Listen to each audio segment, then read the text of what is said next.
안녕하세요. 저는 가톨릭대학교에서 학생들을 가르치면서 공부도 하고 있는 장미애라고 합니다.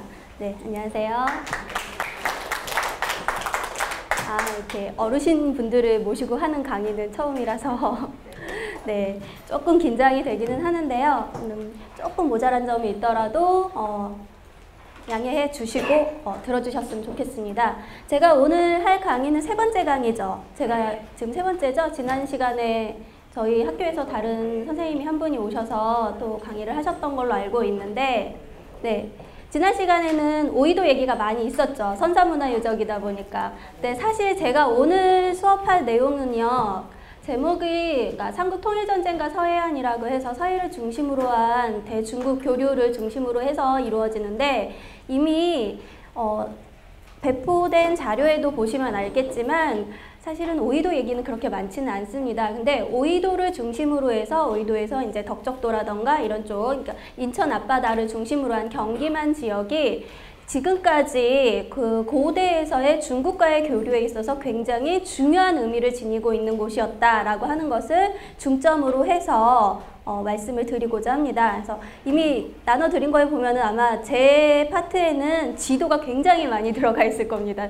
오늘도 지도를 굉장히 많이 보시게 될 텐데, 근데 흑백으로 출력이 되는 바람에 지도가 잘 안 보이는 부분들이 굉장히 많아요. 그래서 오늘 하는 거에서는 이제 컬러로 나오는 부분들이 있으니까 그런 부분들을 조금씩 참고해서 하시면 될 것 같습니다. 예, 방금 말씀드린 것처럼 서해를 중심으로 한 한반도와 중국의 대외관계라고 얘기를 했는데, 왜 중국이냐라고 얘기를 하면은 사실 오늘날 생각하는 중국이라고 하는 나라는 우리 머릿속에서는 메이드 인 차이나로 상징되는 약간은 우리보다는 후진적인 이런 나라라고 생각을 하시잖아요. 근데 아닌가요? 저만 그렇게 생각을 하나요? 네. 근데 잘 생각을 해보시면은요, 고대에서 중국이라고 하는 나라는요, 고대 4대 문명의 발상지 중에 하나입니다. 그죠? 네. 4대 문명의 발상지, 우리가 흔히 얘기하는 이집트라던가 메소포타미아라던가 또 인더스, 그리고 마지막으로 황하 문명이 들어가죠. 그쵸?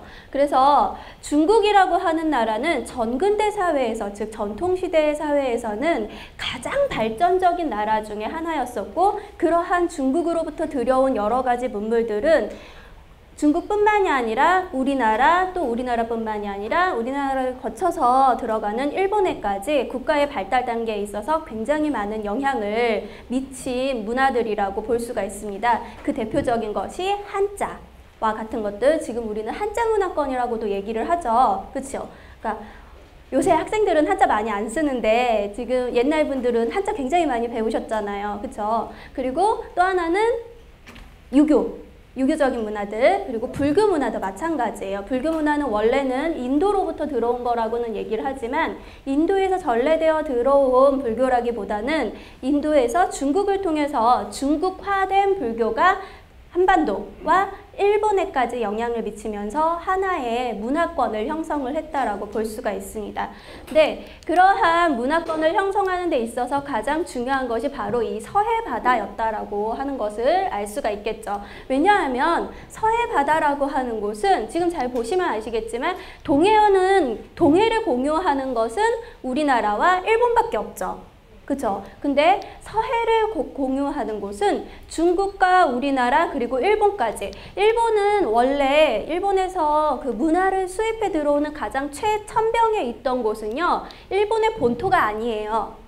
본토가 아니라 어디? 여기 큐슈 지방을 중심으로 해서 들어오게 되죠. 그래서 이 큐슈 지방을 중심으로 해서 들어오기 때문에 이 서남해안을 중심으로 해서 동아시아의 거대한 문화권이 하나가 형성이 되어 있었다라고 볼 수가 있습니다. 그래서 서해라고 하는 것은 그래서 한국과 중국과 일본으로 둘러싸인 하나의 내해와 같은 형태, 내해라고 하면은 원래는 내해는 어느 한 국가의 바다만을 얘기를 하죠. 이 내해를 다른 말로 표현을 하면요, 지중해라고도 불릴 수가 있어요. 그러니까 우리는 지중해 하면은 저기 그리스와 이탈리아 이쪽만 이탈리아, 이집트로 구성된 그곳만 생각을 하죠. 근데 지중해는요, 원래는 그것뿐만이 아니라 그러니까 미국 쪽에도 지중해 연안이 있고요. 그러니까는 여러 군데의 지중해가 다른 여러 대륙으로 둘러싸인, 그러니까 내륙으로 둘러싸인 바다를 지중해, 그러니까 뭐예요? 땅 가운데 있는 바다라고 하는 뜻이죠. 지중해는요. 땅 가운데 있는 바다라고 하는 뜻에서 일종의 지중해와 같은 역할을 하는 곳이 동아시아에서는 서해라고 볼 수가 있겠죠. 그래서 한중일 삼국교류의 중심으로서 한반도와 그리고 일본까지, 중국을 거쳐서 들어오는 한반도와 일본까지의 모든 문화권이 전부 다 이 서해를 거쳐서 이루어졌다라고 보시면 됩니다. 그래서 보시면은 여기 지금 빨간 점으로 돼 있는 곳들이 주요 항구들입니다. 주요 항구들. 이 당시에 쓰였던 주요 항구들인데 지금 보시면 동해 쪽에는 딱 2개밖에 없죠? 이 동해에 있는 2개는 뭐예요? 부산과 울산. 2가지만, 부산과 울산. 이 부산과 울산 같은 경우는 주로 신라가 발달한 이후에 신라와 일본과의 교류를 위해서, 그러니까 울산과 부산항을 통해서 이끼섬을 통해서, 그리고 이끼섬을 통해서 여기 안쪽으로 해서 큐슈, 기타 큐슈라고 불리는 북부 큐슈 지역으로 들어간다라고 볼 수가 있겠고요. 원래는 요 산동반도와 요동반도를 중심으로 해서 이루어지는 중국과 한국과의 교류가 먼저라고 볼 수가 있겠죠. 여기가 산동반도고요. 이 요동반도 지역은 원래는 지금 현재는 중국 땅이지만 여기는 지금은 원래는 고대사에서는 고구려의 땅이었었죠. 고구려의 땅이었었기 때문에 고구려가 이용해서 중국과 교류하는 또 하나의 교역 거점이었다라고 보시면 됩니다. 그리고 백제 같은 경우는 수도가 3개였었어요. 그죠? 네, 하나는 한성, 또 하나는 웅진, 또 하나는 사비. 근데 웅진과 사비는 항구를 공유하고 있었다라고 보시면 됩니다. 왜냐하면 웅진과 사비는 모두 다 금강을 끼고 있는 지역들이기 때문에 금강 하구를 통해서 이루어지는 형태였었고요. 그리고 한성 같은 경우가 바로 한강유역, 지금 우리가 중점적으로 보고 있는 이 경기만 지역에서의 중요한 항구로서 이 한강유역을 차지했던 나라가 결국은 그 당시에 패권을 차지할 수 있었다라고 볼 수가 있습니다. 그래서 이 한강유역이 왜 그러느냐? 고구려 같은 경우는요, 중국과 교류를 할 때 위쪽으로 가서 내륙으로 교류를 할 수도 있어요. 내륙으로 교류를 할 수도 있지만 그것보다 훨씬 더 쉽게 하는 방법이 이 요동반도를 통해서, 여기가 묘도열도거든요. 묘도군도를 통해서 쭉 내려오면은 산동반도까지 굉장히 가까운 거리입니다. 또 한편으로는 한성 지역에서는 경기만 일대에서 여기가 덕적도죠. 덕적도 앞바다로 해서 쭉 들어가면은 가까운 거리로, 그러니까 횡단 항로로 갈 수가 있는 것이죠. 그래서 고대의 항로라고 하는 것은 크게 3가지의 항로가 있습니다. 크게 3가지의 항로가 있는데 그게 하나가 서해 북부 연안 항로라고 불리는 곳으로, 이 서해 북부 연안 항로라고 하는 곳은 백제 같은 경우는 이제 황해도 지역을 통해서 위로 올라가서 들어오는 경우가 있고요. 그리고 고구려 같은 경우는 아까도 말씀드렸듯이 요동반도를 통해서 묘도열도를 통해서 서해 이 산동반도 일대로 가는 것이 서해 북부 연안항로입니다. 이 서해 북부 연안항로 같은 경우는요, 예전의 사람들 같은 경우는 주로 항해를 어떤 식으로 했냐면, 지금은 항해 어떻게 해요? 항법장치를 통해서 하죠. GPS를 통해서 가다 보면은 여기쯤에 가면 어떤 물체가 있을 거고, 우리가 어느 쯤에 위치해 와 있고, 위도가 얼마고 위도와 이런 것들, 경도나 이런 것들 좌표를 다 알 수가 있잖아요. 근데 옛날 사람들은 그런 게 없죠. 옛날 사람들이 인공위성을 띄울 수 있는 것도 아니고, 그죠? 그럼 어떻게 해야 되겠어요? 눈으로 보고 가야 돼요. 눈으로 보고 가야 하기 때문에 지금도 가까운 연안 항로를 따라서 배를 운영하시는 분들은 잘 아시겠지만 어떻게 해야 되냐면, 눈으로 딱 보고 여기서부터 저기까지는 내가 갈 수 있겠다. 섬과 섬 사이의 거리를 측정을 해가면서 섬과 섬을 이어서 가는 형태라고 볼 수가 있습니다. 그래서 옛날 아주 고대의 항로들은 대부분은 가시거리가 가능한 곳으로만 대개는 이 항로가 결정이 됩니다. 그래서 가장 먼저 택해진 이 서해 북부 연안 항로 같은 경우는 되게 가시거리 내에 모든 섬들이 다 있어요. 가시거리 내에 섬들이 있기 때문에 고대의 사람들이 아주 열악한 배를 가지고도, 쪽배를 가지고도 쪽배를 가지고도 그러니까 바다를 건너서 중국으로 갈 수가 있었다라고 하는 거죠. 그래서 가장 먼저 이 한반도의 사람들과 중국의 사람들이 서로 이용을 했던 가장 먼저 이용을 했던 항로 중에 하나가 바로 이 서해 북부 연안 항로라고 볼 수가 있습니다. 그게 가능했던 것이 이 끝에서부터 오면은 이쪽으로 묘도열도가 쭉 섬이 이어져 있거든요. 지금 여기에는 그려져 있지 않지만 우리가 네이버 지도나 이런 걸로 쫙 당겨서 보시면은요. 점점이 섬이 이어져 있는 것을 마치 이렇게 따라가세요 라고 하는 것처럼 점점이 섬이 이어져 있는 것을 볼 수가 있습니다. 그리고 나서는 그 다음에 이용될 수 있었던 항로가 이 서해 중부 횡단 항로입니다. 서해 중부 횡단 항로는 황해도와 경기만 일대를 통해서 이루어지는 항로라고 볼 수가 있습니다. 연안 항로, 횡단 항로 말이 다르죠? 그쵸? 연안 항로라고 하는 것은 서해 연안 하면은 어떤 거예요? 대개는 해안선을 따라서 그리고 섬과 섬 사이가 있는 경우를 연안이라고 하죠. 연안 여객은 그래서 가까운 거리를 운행하는 것이죠. 그렇죠? 원안이 그에 반해서 원항을 한다라고 하면 먼 거리를 하는 것이죠. 근데 당시의 사람들이 이 서해 중부 횡단 항로를 이용을 했다라고 하는 것은 적어도 한 4세기 정도부터는 서해 중부 횡단 항로를 이용을 했을 가능성이 큽니다. 왜냐하면 이때부터 근초고항대라던가 또는 근초고항 이후에 계로항이라던가 계로항 이후의 사람들도 쭉, 그러니까 백제로 따지면은요, 백제 근초고항이나 계로항이나 이런 사람들이 이 서해 중부 횡단 항로를 이용했을 가능성을 보여주는 사료들이 있거든요. 근데 이 서해 중부 횡단 항로라고 하는 것은 사실은 여기에서 경기만 일대에서 출발을 하면요, 이 연안 항로와는 거리상으로는 비슷해 보이지만 다른 점이 이 가운데 섬이 없어요. 섬이 없기 때문에 가시거리 내에 내가 만약에 난파당했을 때 어디로 어떻게 흘러갈지를 모르는 형태인 거죠. 그래서 이러한 항로가 가능하기 위해서는 그만큼 발달된 항해 기술이 있어야 해요. 발달된 항해 기술이 있어야 하는데 4세기 이후부터 이 발달된 항해 기술이 있을 것이다 라고 얘기하는 것 중에 하나가, 자, 313년에 무슨 일이 일어났죠? 몰라요. 네, 제가 갑자기 너무 뜬금없이 물어봤죠. 네. 아니요. 나침반은 훨씬 후대의 일이죠. 훨씬 후대의 일이고, 나침반이 발명된 것은 중국의 송나라 때예요. 그럼 10세기 단계의 일이죠. 그러니까 이 314년에 어떤 일이 일어나냐면 고구려 광개토왕이 낙랑군을 물리쳐요. 낙랑군이 뭔지 아시죠? 네, 어디에 있었죠? 여기 항군현 지역에, 이 일대, 황해도 일대 지역을 중심으로 해서 이 지역에, 평안도 밑에 쪽에, 이쪽에 있었던 중국의 일종의 괴뢰 정권과 같은 곳이라고 볼 수가 있겠죠? 그 항군현을 313년에 물리치는 기사가 있는데, 그러면 한군현 사람들이라고 하는 사람들은 다들 어떤 사람들이냐? 대개는 중국 사람들이죠. 근데 중국 사람들이, 이 사람들은 자기 본토와 왔다 갔다 해야 되기 때문에 본토로 왔다 갔다 하면서 항해 기술이 일반 다른 한반도 사람들보다 조금 더 뛰어났다라고 얘기를 합니다. 그래서 이 항군현이 몰락을 하면서 이 지역에 있던 대방과 낙랑이 조금 더 위쪽이고요. 대방이 밑으로 있었는데 이 낙랑과 대방군이 멸망을 하면서 이 한군현에서 멸망했던 사람들이 전부 다 그럼 다 중국으로 갔느냐? 그렇지 않고 다수의 사람들이 고구려로 가거나 또는 대방군 사람들 같은 경우는 백제로 흘러들어왔다라고 얘기를 하죠.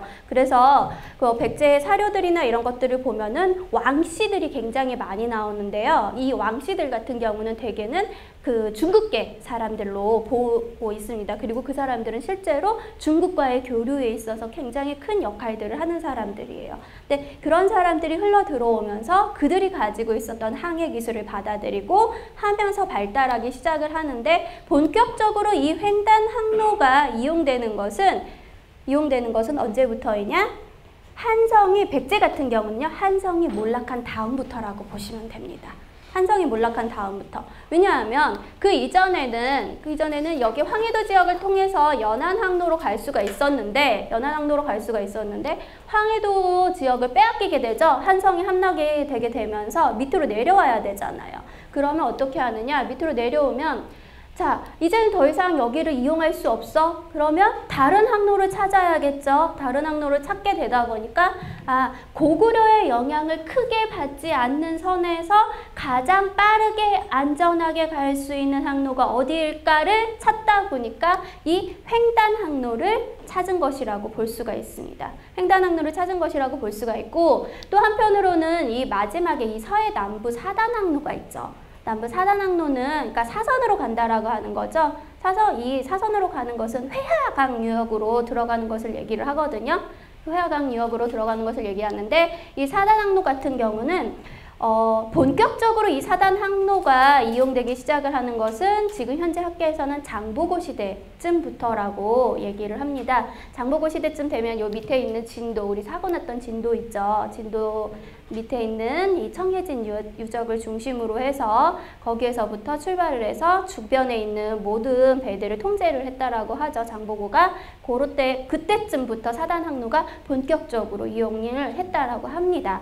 근데 여기서 한 가지, 확실히 일본 애들은요, 애들이라고 하면 안 되죠. 일본 사람들 같은 경우는, 이 사람들은 섬 사람들이죠. 근데 일본 같은 경우는 이 사단 항로를 조금 더 일찍 이용을 한 듯한 모습이 보입니다. 왜냐하면 중국과 교류를 하기 위해서는 한반도를 통해서 들어가는 수밖에 없는데, 그 한반도를 통해서 들어간다라고 하더라도 뭐 백제라던가 고구려라던가 신라와 친하게 지내면은 늘 이렇게 항구를 열어줄 수도 있겠지만, 그렇지 못한 경우들에는 어떻게 해야겠어요? 자기들 나름대로 다른 항로를 찾아가야 되기 때문에 대개는 이 제주도 지역을 중심으로 해서 이제 사단 항로를 이렇게 이용을 했다라고 얘기가 되고 있죠. 제주도 있는 쪽으로 해서. 근데 우리는 일본의 항로까지는 알 필요가 없고, 그래서 우리가 지금 이제부터 다룰 항로는요, 이 두 가지 항로예요. 두 가지 항로인데, 그 중에서도 이 서해 중부 횡단 항로가 가장 중요한 항로 중에 하나라고 볼 수가 있겠죠. 그래서 한국과 중국 사이의 항로라고 하는 것은 크게 세 가지가 있었다라고 하는 것, 그리고 이 위에 있는 서해 북부 연안 항로 같은 경우는 주로 고구려가, 그리고 횡단 항로 같은 경우는 서해 중부의 횡단 항로 같은 경우는 주로 백제가 많이 이용을 했을 것이다 라고 하는 것을 머릿속에 넣어두고 다음으로 넘어가 보시죠. 그래서 교역 거점들을 이렇게 보시면 되고요. 그러면 서해를 통한 한반도와 중국과의 교류를 보여주는 것들이 무엇이 있느냐? 한반도와 중국과의 교류를 보여주는 것은 아주 오랜 시기부터 있죠. 그러니까 중국에 한나라가 있었던 기원 전 영간부터 이미 중국계 유물들의 다수가 어디에? 우리나라에서 발굴이 되고 있어요. 우리나라에서 발굴이 되고 있는데, 그 중에서 가장 유명한 것 중에 하나가 중국 한나라의 오수전이라고 하는 그 동전, 이름 많이 들어보셨죠? 그쵸? 예, 오수전이 발견된 곳이 이렇게 점점이 노란색으로 표시된 곳들이라고 볼 수가 있어요. 그러니까 평양이라던가 또는 여기 한성에서도 발견이 됐고요. 밑에 있는 여수, 순천 이 지역들에서도 발견이 되고, 심지어는 제주도에서도 오수전이 발견이 돼서 전방위적으로 중국과의 교류가 이루어지고 있었다라고 볼 수가 있겠죠. 물론 그 연대폭은 굉장히 큽니다. 언제부터냐? 기원전 12세기 정도, 기원전 1세기죠. 그러니까 기원전 111년 뭐 이런 시기 정도에서부터 시작해서 실제로 중국과 위만 조선과의 관계가 있었던 그 시기에서부터 시작을 해서 백제 같은 경우는 무령왕릉에서도 이 오수전이 발견이 됩니다. 그래서 실제로 보면은 이러한 형태의 것들이라고 볼 수가 있는데요. 이거는 중국에서 발견된 한 무제가 있었던 전한시대의 오수전이에요. 전한시대의 오수전이고요. 이거는 현재 한양대 박물관에서 소장하고 있는 오수전인데요. 어디에서 발견됐는지가 정확하게 나오지 않았는데, 한양대는 서울이니까 아마 한성 지역에서 발견되었을 가능성이 크겠죠. 그래서 오수전인데 지금 너무 어두워서 잘 안 보이죠. 여기에 보이면 이게 오자고요. 이게 숫자거든요. 예, 이거 오자예요, 이게. 그래서 오수예요. 오수라고 하는 이름이 쓰여져 있는 동전이라고 하는 뜻에서 오수예요. 그래서 보면은 자세히 보시면요, 여기도 이렇게 오수라고 쓰여 있는 것이 있습니다. 오수라고 하는 쓰여 있는 것들이 있어서 이러한 것들을 통해서 실제로 전한시대의 오수전들이 한반도까지 전래가 되었구나라고 하는 것을 알 수가 있죠. 그리고 전래된 지역들을 잘 보시면은 아시겠지만 주로 어느 지역들이에요? 서해안을 통해서 남해안까지 해서 주로 해안 지역들을 중심으로 해서 많이 발견이 되고 있죠. 발견이 되고 있고, 또 하나는 중국의 청동 초도화 같은 것들이 있는데요. 청동 초도화 같은 경우에는 가장 유명한 것은 풍락토성에서 발견이 된 게 있고요. 또 하나는 원주 법천리 유적에서 발견이 된 것이 있는데요. 초도라고 하는 것은 무엇일까나 조그만 그 물을 끓이는 조그만 냄비라고 생각을 하시면 돼요. 제가 오늘 미처 초도를 그림을 안 가져왔는데, 그래서 차를 끓일 때, 차를 마시는 데 쓰는 그런 냄비와 같은 것들이 초도라고 생각을 하시면 되고요. 또 하나는 그것보다 중국과 그 양나라와의 관계에서 가장 중국의 양나라, 중국의 남조라고 할 수 있는, 중국은 한을 거쳐서 분열을 하죠. 진한 시대를 거치면서 분열을 하기 시작을 하면서 오호 심족국 시대를 거치면서 이제 남북조로 나뉘게 되는데요. 그 중에서도 남조 국가는 주로 백제와 교류를 하고 북조 국가는 주로 고구려와 교류를 합니다. 네, 북조 같은 경우는 이 한반도 위쪽에 있는 나라이기 때문에 고구려가 주로 어디를 통해서 내륙을 통해서 교류가 가능했던 지역들인데요. 근데 이 북조가 점점 내려와서 이 일대를, 그러니까 산동반도 일대를 점령한 이후에는 다시 해안을 통해서도 교류를 하기도 했었습니다. 그리고 남조 국가는 요 밑에 양쯔강 이남 지역을 중심으로 해서 형성된 양이라던가 동진이라던가 이런 나라들이 남조 국가라고 볼 수가 있어요.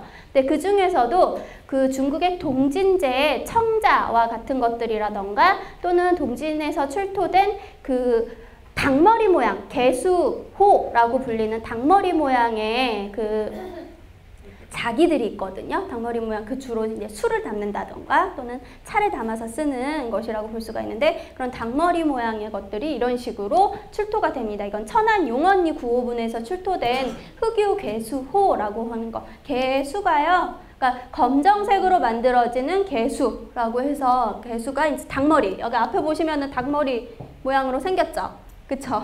이런 닭머리 모양으로 되어 있다라고 해서 이 천안 용언리와 비슷한 것들이 원주 법천리에서도 발견이 되고요.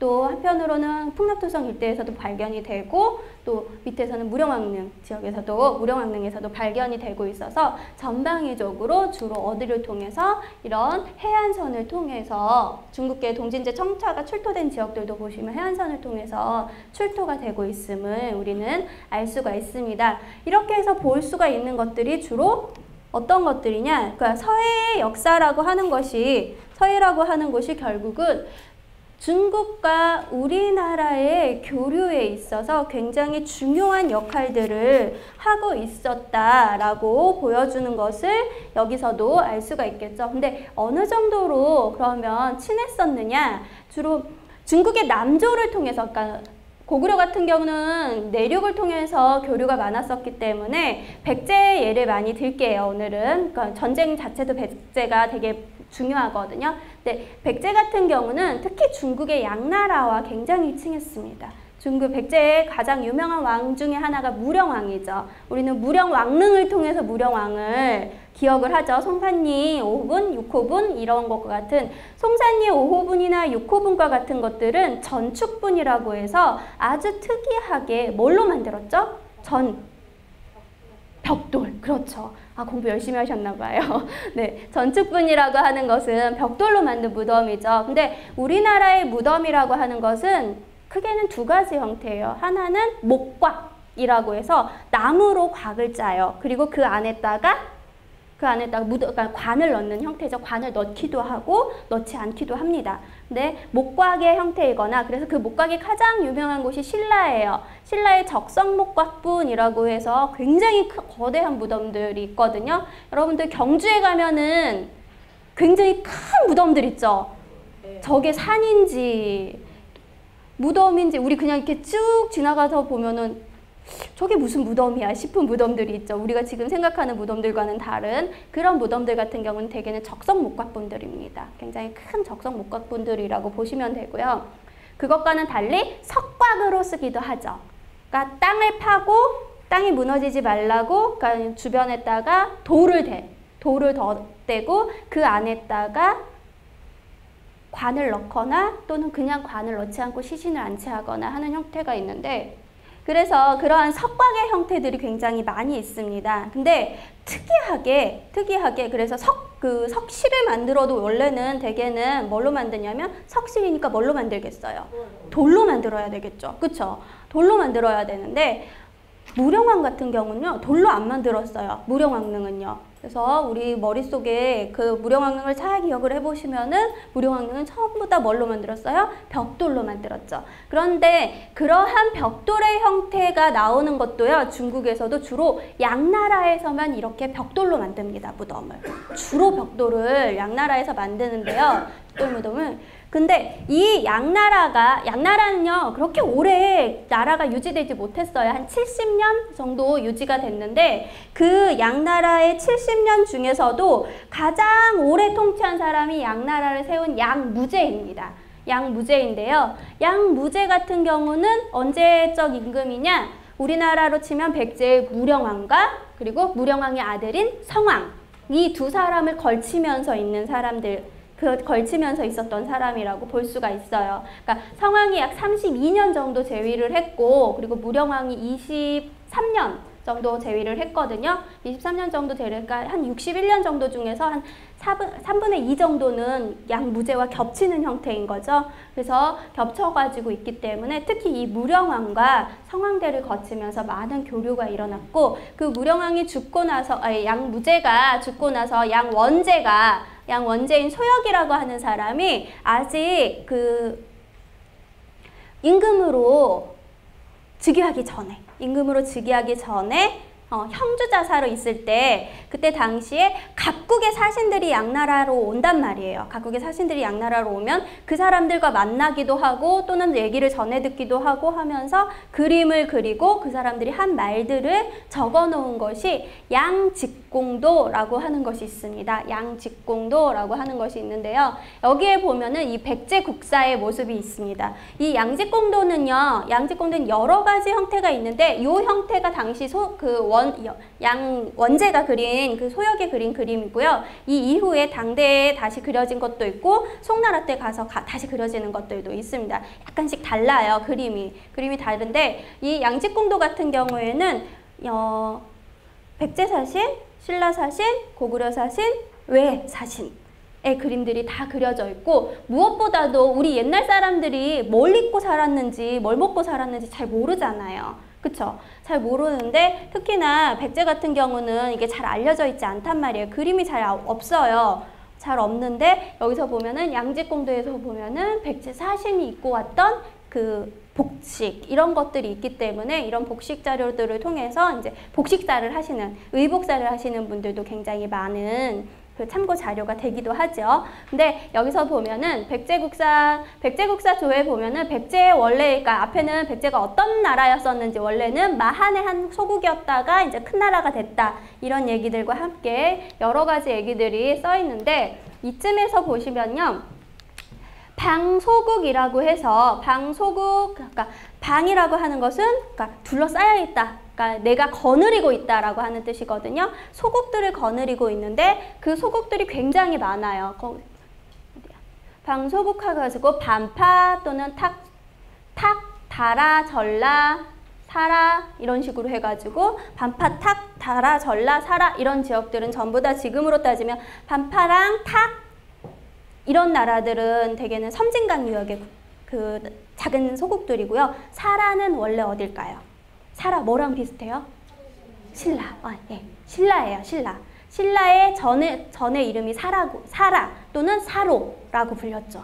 사라 또는 사로국이라고 불렸죠. 그래서 이 당시에 보면은 백제가 얼마나 자기들의 위상을 높이하기 위해서 노력을 했는가를 이 양직공도를 통해서도 알 수가 있죠. 근데 이렇게 백제 국사가 주장을 했는데 이 주장을 한 걸 가지고 이걸 그대로 써줬어요. 그대로 써줬다라고 하는 것은 당시의 양과 백제와의 관계가 굉장히 친했다라고 하는 것을 보여주는 하나의 형태라고 볼 수가 있겠죠.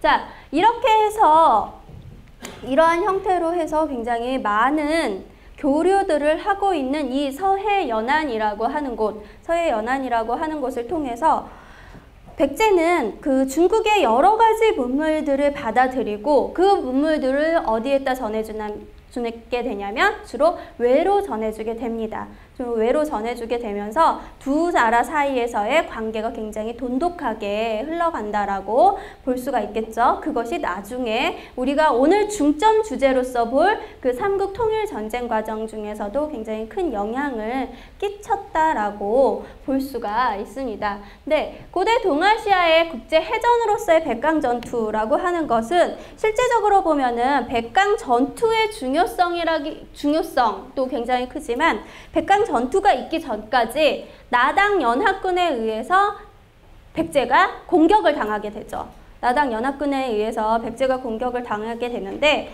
사실은 나당 연합군에 의한 백제의 공격이라고 하는 것은 우리가 이제 신라 같은 경우는 신라의 삼국 통일을 얘기를 하는 거라고 볼 수가 있는데 당의 입장에서는 통일의 문제가 아니라 누구를 치기 위해서였냐? 고구려를 치기 위해서였던 거예요. 자, 우리가 알고 있는 이 신라의 삼국 통일 과정 중에서는 크게 두 가지 원인이 작용을 했다라고 보시면 됩니다. 첫 번째, 그러니까 두 나라 사이에서 이해관계가 합치되어 가는 과정이라고 볼 수가 있는데 그 첫 번째는 자, 수나라와 당나라를 통해서 수양제와 그러니까 수문제와 수양제를 통해서 여러 차례 그 수양제만 해도 3차례에 걸쳐서 고구려를 공격을 하죠. 특히나 수양제 같은 경우는 제일 처음에 고구려를 공격했을 때 동원했던 인원만 113만 대군이었어요. 113만. 어마어마하죠. 지금 113만이면 어느 정도 인구일까요? 잘 감이 안 오시죠? 인천 인구가 290만 정도 되죠.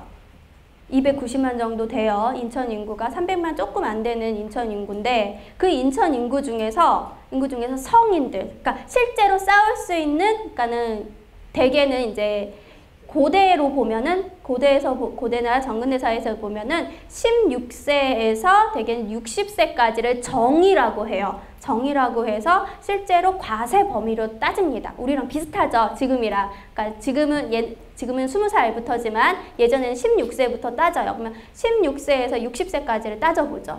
60세까지 따져보면 한 150만 정도 될 거예요. 그러니까 반 조금 더 넘겠죠. 반 조금 더 넘는 그 한 200만 정도로 잡으면 어린아이들 빼고 70 이상의 노인분들 빼고 하면은 한 200만 정도 잡으면 거의 인천 인구의 반, 그러니까 인천에서 과세 범위에 있는 사람들 반을 전부 다.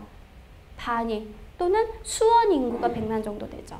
수원 인구가 100만 정도 돼요. 수원 인구 전체를 데리고 전쟁을 한 거라고 생각을 해보세요. 근데 실제로는 113만의 양제가 실제로 113만을 데리고 왔을 때는 그 113만 있는 게 아니에요. 113만 중에서 그 113만은 전부 다 전투병이고요. 되게 전투병에는요. 크게 2명씩, 적게는 2명씩, 많으면 3명 또는 4명까지 보급병이 따라 붙습니다. 보급병이 같이 따라 붙어요. 그러면은 크게, 그러니까 보통 2명으로 따지죠. 보통 2명으로 따지면은 그러면 전체 다 합하면 300만이 차출이 돼서 전쟁을 한 거예요. 근데 그 전쟁을 고구려가 막아냈죠. 그래서 당시에 수양제가 운영했던 별동대만 30만 대군이에요. 30만. 별동대가 30만이에요. 우리 되게 별동대 하면은 자 나중에 다루겠지만 계백의 별동대 몇 명이에요?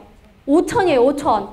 5천이 우리 한 그 정도만 돼도 아 별동대 치곤 많다라고 생각을 하는데 근데 당시 별동대가 30만을 데리고 쳐들어왔는데 그걸 살수에서 막죠. 살수에서 막잖아요. 그러니까 그러한 전쟁을 계속해왔던 거예요. 보통 그래서 고구려랑 그 수나 당이 전쟁을 하면요. 중국에서 보통 그 동원하는 인구가 한 30만 정도 돼요. 30만에서 50만 사이라고 보시면 돼요. 30만에서 50만 정도를 계속해서 끊임없이 그러니까 598년 이후, 그러니까 500년대, 580년대부터 시작을 해서 640년대까지 당태종이 최종적으로 죽기 전까지 당태종이 죽기 전까지 지속적으로 거의 50년간 그런 전쟁을 했다라고 생각을 해보세요. 근데 이기지를 못했어. 물론 고구려도 그만큼 큰 타격을 받았죠. 그만큼 큰 타격을 받게 되는데 왜 이기지 못했느냐라고 하면은 잘 보시면은 이 지도를 보면서 잠깐 얘기를 할게요.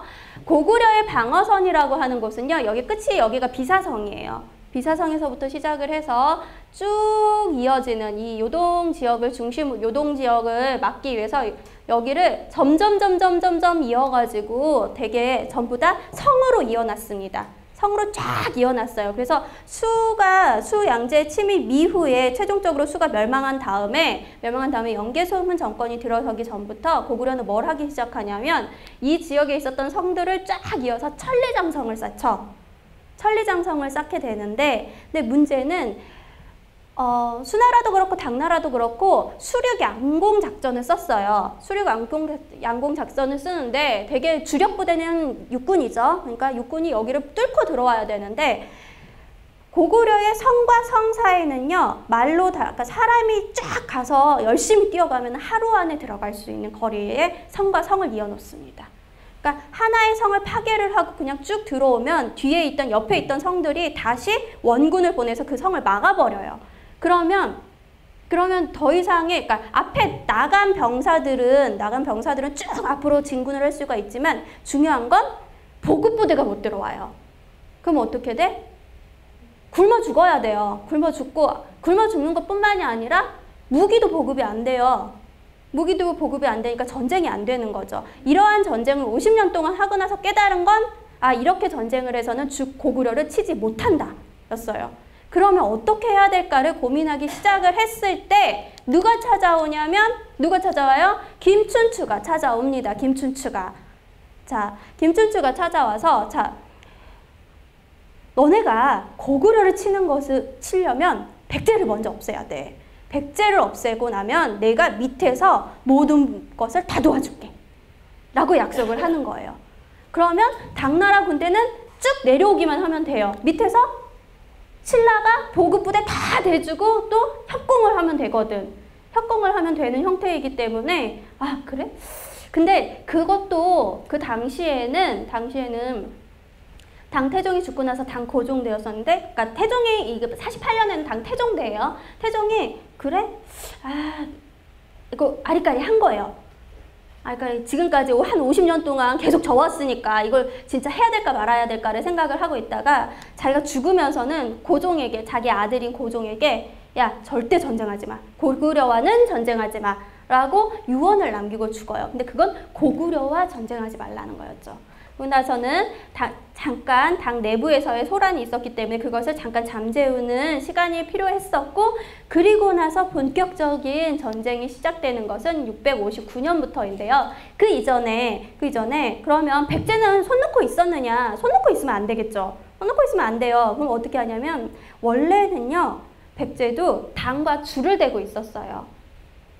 당과 줄을 대고 있으면서 신라와의 전쟁의 과정 중에서 당이 움직이지 못하도록, 당이 고구려를 견제해 주거나 또는 우리나라를 치지 못하도록 당과 계속 우호적인 관계를 쌓아가려고 했었는데, 이 648년에 김춘추가 당을 방문을 하면서 둘이 서로 커넥션을 맺게 되는데, 이때 김춘추가 어떤 조건을 내거느냐?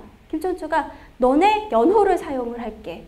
그리고 너네 복식을 사용을 해줄게. 우리가 복식을 바꿀게. 우리의 복식을 바꿀게. 당의 복식으로. 이건 거의 굴종이에요. 속국이 되겠다는 거랑 똑같은 거예요. 연호라고 하는 것은요, 지금도 이제 그러니까 왕이 있는 천황제 국가나 아니면 황제가 있는 나라들에서는 연호를 사용을 하는데요. 우리 대한제국의 고종 황제께서 썼던 연호가 무엇이었죠? 광무. 그쵸? 그게 광무죠. 그래서 연호라고 하는 것은 되게 언제 만드냐면요, 새로 왕이 즉위했을 때 또는 왕이 어떤 큰 업적을 남겼을 때 한 번씩 변화하게 되는데, 새로 왕이 즉위했을 때 쓰고 그렇게 바꾸는 이유는, 새로운 달력을 만들어내는 거죠. 연호는 한 해를 시작하는 시점을 새롭게 만드는 거예요. 그래서 어떻게 해? 내가 시간을 지배하는 자라고 하는 것을 보여주기 위해서 연호를 만들어내는 거거든요. 근데 그 연호를 지금까지는 신라 같은 경우는요, 이 이전에 진흥왕이 연호를 사용을 했어요. 법흥왕도 연호를 사용을 했단 말이야. 자기의 선조들이 연호를 사용했던 걸 버리고 당의 연호를 채용을 하겠다라고 하는 것은 그만큼 신라가 당시에 백제와의 전쟁에서 굉장히 많이 밀리고 있었던 시기였었거든요. 그래서 그것을 극복하기 위한 하나의 방법이었다라고 볼 수가 있죠. 심지어 어느 정도였었냐면 643년에 그 백제와 신라 간에 전쟁이 있습니다. 643년, 43년 의자왕년간이거든요. 의자왕 대 의자왕이 사람을 시켜서 신라의 대야성을 공격하도록 해요. 근데 그 대야성이라고 하는 곳을 지키는 사람은 품석이라고 하는 장군이었었거든요. 근데 이 사람이 누구야? 김춘추의 사위예요. 사위. 김춘추의 사위죠. 김춘추의 사위인데 그 품석을 죽이죠. 그리고 뿐만이 아니라 김춘추의 딸이었던 고타소까지 죽여요. 고타소까지 죽여서 나중에 이 통일전쟁이 다 끝나고 나서 이 번민, 그러니까 나중에 문무왕이 되는 이 번민이 그 의자왕을 데려다 놓고 말 밑에다 꽂혀놓고 끓여놓고 침을 뱉으면서 너 때문에 내 누이가 죽었다 라고 할 정도로 굉장히 큰 원한을 가지고 있었거든요. 김춘추는 그 사위와 딸이 죽었다는 얘기를 듣고 기둥을 붙잡고 하늘을 멍하니 보면서 사람이 3일 밤낮 동안 사람이 왔다 갔다 해도 못 알아볼 정도였다라고 할 정도로 굉장히 큰 충격을 받은 사건 중에 하나거든요. 근데 그러한 사건들이 계속해서 630년대 이후부터, 그러니까 무왕 말기부터 시작을 해서 의자왕 때까지 쭉 백제와 신라와의 관계에서 그 전쟁 과정 중에서 신라 계속 밀리는 형태입니다. 계속 밀리는 형태였었기 때문에 648년의 전쟁이라고 하는 이 김춘추의 당 방문이라고 하는 것은 결국 그러한 관계에서 나타났다라고 하는 거죠. 자, 여기서 우리는 알 수가 있는 거죠. 당은 더 이상 육로를 통해서 자기가 자체적으로 혼자서 공격을 해봤자 고구려를 없앨 수 없다라고 하는 것을 알았어요. 근데 신라는 고구려가 중요한 게 아니야. 누가 중요해? 백제만 없애면 돼. 근데 백제를 없애게 도와주기만 하면 어떻게 하는데? 내가 밑에서 도와줄게 라고 얘기가 된 거거든요. 그러면 둘이 쿵짝이 맞아진 거죠. 이제 쿵짝이 맞아지니까 톱니바퀴도 맞물려야 돌아가는 건데 이게 딱 맞아 떨어졌어요. 맞아 떨어지니까 이때부터 이제 본격적인 삼국 통일 전쟁의 준비가 들어가는 것이라고 볼 수가 있겠죠. 이런 과정 중에서 백제는 더 이상 당과의 관계를 유지할 수 없게 되면서부터 누구와 관계를 더 돈독히 나가기 시작을 하냐면 외와 관계를 더 돈독히 해가고 그리고 고구려와도 연대를 하기 시작을 합니다. 고구려와도 연대를 하기 시작을 하면서 이제 그 나당 연합군의 공격에 대해서 일정 정도는 준비를 해 나가기 시작을 한다라고 볼 수가 있죠. 그리고 나서 본격적인 전쟁은 659년부터 시작한다라고 볼 수가 있습니다. 659년에 무슨 일이 일어나냐면 당이 고구려의 북방 변경을 쳐요. 660년의 전쟁은 실제로는 백제를 공격했죠. 근데 659년에 이 전쟁이 3월이죠. 11월에 북방 변경을 쳐요. 북방 변경을 치고 그리고 당시 백제와 친하게 지내고 있던 외 사신이 당에 들어와 있었는데 외 사신이 돌아가려고 하니까 가지 마. 너 가다가 분명히 백제를 통해서 들어갈 건데 그러면 우리의 모든 계획이 들통날 거니까 너 못 가. 이게 일본 서기에 기록되어 있어요. 일본의 역사서인 일본 서기에 기록되어 있어서 알 수가 있는데 가지 마. 그래서 659년에 이미 모든 전쟁 준비는 다 끝. 모든 전쟁은 준비가 다 되어 있다라고 하는 것을 알 수가 있죠. 그리고 나서 660년 3월에 당 고종이 소정방을 총대장으로 하고 그 당시에 김춘추의 아들로 당에 와 있었던 당과 신라의 연락책이에요. 이 사람은 연락책으로 와 있었던 김인문이라고 하는 것을 부대장으로 임명을 해서 자 출발을 시키는 거라고 볼 수가 있겠죠. 네, 출발을 시키게 되는데 그 제일 첫 번째가 바로 이 어디에서부터? 여기 산동반도에서부터 출발을 해서 덕물도가 여기 있으면 요쯤이 오이도죠? 오이도가 여기 있죠? 이거 요쯤이죠. 네. 덕물도가 굉장히 가까운데 지금 보면 오이도 완전히 그냥 육지처럼 돼버려가지고 이게 지금 현대 지도가 가지고 옛날 지도면은 좀 더 점을 찍을 수가 있을 텐데 네. 덕물도 앞바다로 당군의 13만 군대가 들어옵니다. 당의 13만 군대. 당의 13만 군대가 들어오게 되는데 잘 생각을 해보세요. 덕물도가 큰 섬이라고 하더라도 덕물도에 13만이 다 들어가지 못해요. 배가 얼마나 많이 왔겠어요. 배가 이 당시에 기록으로 한 2,000척 정도가 왔다라고 얘기가 되기도 하거든요. 그러니까 얼마나 많은 배가 왔겠습니까? 그 배들을 다 대지 못하기 때문에 이 일대에 아마 요 앞에 전부 경기만 일대 뭐 거의 대부분의 섬들에 그러니까 당군이 다 몰려 들어와 있었을 것이라고 생각을 할 수가 있겠죠. 근데 당군이 이 지역으로 들어올 수 있었다라고 하는 것이 바로 당시의 삼국 통일 전쟁 과정 중에서 나당연합군이 승리할 수 있었던 가장 큰 요인이라고 볼 수가 있습니다. 왜냐? 아니면 당군은 위로 들어오거나 아니면 여기서부터 길게 항해해서 사비성 기벌포 일대까지 다이렉트로 가서 쉬지도 못하고 싸워야 해요. 쉬지도 못하고 싸워야 하는데 그게 아니라 여기 덕물도에 와서 거의 한 달간, 한 일주일, 한 달에서 일주일에서 한 달 정도를 쉬다가 푹 쉬다가 덕물도에서부터 여기까지는 연안 항해를 오기 때문에 굉장히 가깝거든요. 가깝게 내려올 수 있으니까. 그러면서 충분히 비축하고 힘을 비축하고 군량 보급 다 받고 한꺼번에 쫙 들어오거든요. 기벌포로. 한꺼번에 쫙 들어올 수가 있었는데 결국은 이 나당연합군이 이길 수 있었던 가장 큰 요인은 결국은 신라가 한강 유역을 점령했기 때문이라고 볼 수가 있겠죠. 신라의 한강 유역 점령과 관련해서는 자 원래 신라의 한강 유역은요. 신라는 뒤통수 친 거죠. 백제 뒤통수 친 거예요. 이것도 되게 재밌는 사건인데 원래 한강을 점령하고 있었던 것은 누구였어요? 백제였다가 자 제일 처음에는 백제가 점령을 하고 있죠. 그러다가 고구려의 장수왕이 쫙 치고 내려와서 계로왕을 죽이고 여기를 차지를 하게 되죠. 여기 차지하게 되다가 무령왕대부터 이제 힘을 이렇게 차곡차곡 쌓아가지고 성왕대의 한성을 다시 찾겠다 하면서 위로 올라가요. 한강유역을 다시 찾겠다라고 하면서 위로 올라가게 되는데 위로 올라가면서 이제 백제 혼자만의 힘으로는 싸울 수가 없어요. 어떻게 싸워? 저 큰 고구려를 상대로. 그러니까 밑에 있던 이 당시에는 아직 가야가 멸망하기 전이에요.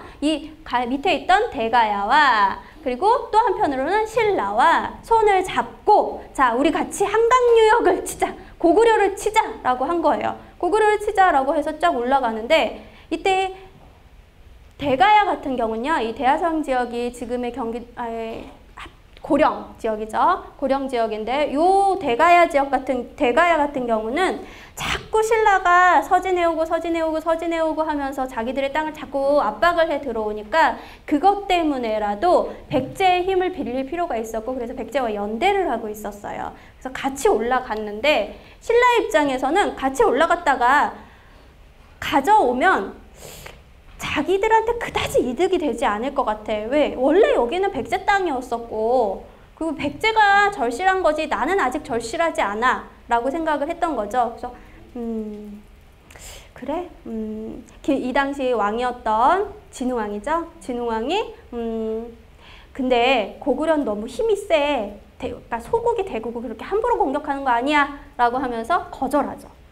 거절을 했는데 거절을 하니까 그럼 어떡해. 그냥 성왕은 치고 올라간 거죠. 그러니까 가야군과 함께 치고 올라갔었는데 이 가야군과 함께 치고 올라가서 이 한강의 하류 지역 6개의 군을 빼앗았어요. 빼앗으니까 이 당시에 진흥왕이 이거 나도 한번 해볼까? 라고 해서 금성에서부터 쫙 올라가서 한강 상류 지역에 있는 10개의 주를 다 빼앗습니다. 10개의 주를 이제 고구려로부터 빼앗아 온 거죠. 빼앗아 왔는데 그러고 나서 보니까 실제로는 요 한강 상류가 중요한 게 아니야. 여기 한강 하류를 차지를 해야 되는 거죠. 근데 여기서 일진일퇴 공방전을 계속 하고 있었단 말이에요. 고구려군과 백제군이 계속 싸우고 있으니까 요 틈을 타가지고 얘네들이 계속 싸우고 있는 틈을 타가지고 진흥왕이 한강 하류 지역을 딱 먹어버리죠. 553년에. 둘 사이에서 어부지리로 딱 가져가 버려요. 가져가 버리니까 한강 유역을 탈취를 하면서 아예 여기에다가 가장 마지막 한강 하류 지역의 가장 마지막 지역에다가 내 땅 찜 하면서 신주를 설치를 해버립니다. 신주를 딱 설치를 해버리니까 이제부터는 여기서 빼도 박도 못하는. 그러면 이제부터는 백제는 주적이 신라가 된 거예요. 이때부터 신라와 백제의 공방전이 시작이 되는 거거든요. 그런데 신라는 이렇게 한강 유역을 차지를 하면서 쭉쭉쭉쭉 뻗어 올라가죠. 그래서 가장 멀리는 여기 위에까지 함경도 지역까지 가가지고 쫙 올라가서 이 지역에다 황초령비, 마울령비 딱 세워놓고 자 여기는 내 땅 하는 찜을 진흥왕이 빡빡빡 박아놓죠. 경계선을 쫙 설정을 해놓는 형태가 되어버리는데 그러면 어떻게 되겠어요? 백제는 완전 뒤통수 맞은 거예요. 완전 뒤통수 맞고 그래서 다시 신라를 공격을 한 것이 관산성 전투였었는데 이 관산성 전투에서 성왕이 죽고 그리고 나서 위덕왕대를 거치면서 다시 백제는 왕이 죽었기 때문에 다시 이 왕들을 이 죽은 왕을 기리기도 하고 이제 다시 국력을 모으는 시간을 거쳐서 무왕대부터 다시 시작이 됐다라고 볼 수가 있습니다. 하지만 결국 이 땅을 찾아오지는 못해요. 이 땅을 찾아오지 못한 결과가 결국 백제의 멸망으로 갔다라고 볼 수가 있습니다. 이 과정에 대해서는 잠깐 쉬었다가 우리 다시 이어서 하시죠. 감사합니다.